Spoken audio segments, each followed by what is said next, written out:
Hey friends, thank you for joining me on my sip clip on What Forty's Drinking, and the journey continues. It's all about the choices I have to make when it comes to wine. And today I decided to actually pull out one of the big guns out of my collection. And this is from one of my favorite producers, happens to be Greek, Alpha Estates. And I'd love to give a shout out to Mr. Angelos Diatridis, the visionary winemaker of this wonderful estate.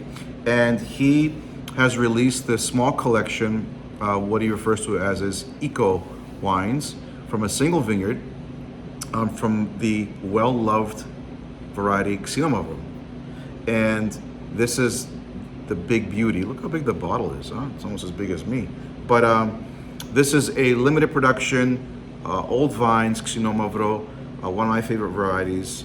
And it speaks loud as far as aromas, flavors, textures, and being that it's kind of on the cool side today, even though we're in March, we're on the fence, kind of cold, kind of warm, can't really tell, can't make up our minds. So for me, I'm feeling red. And this particular selection from this variety Xinomavro kind of helps us connect with being in between. So this has lots of character. Xinomavro is still considered a lighter style red compared to other varieties, but let's give this a pour and see what I'm talking about. So, pretty good color. When I mean good, dark, right? It's just, I'm just getting hit with the aromas. Lots of like berry aromas, strawberries, raspberries. But Xinomavro, in my opinion, is a wine that is kind of Burgundy-like, kind of Barolo-like, kind of Barbaresco-like, because they're leaner wines. That means the texture is on the lighter side. They're slightly tart. They have good acidity. They have great tannins. Tannins is that bitterness in the finish that really works well with food. But it has good structure. It has good flavor from the beginning, and it finishes nice. So let's give this a swirl, and let's give this a taste. Cheers.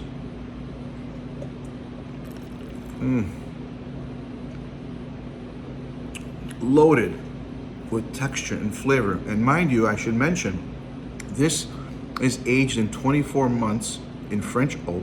It's unfiltered, which is good. And we'll talk about that in another segment. It's also considered vegan.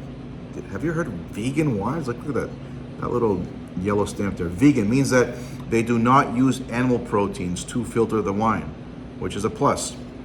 Very natural, clean wine, good structure, very pleasant. I highly recommend this. You need to get a bottle and pour yourself a glass to see what I'm talking about. Cheers.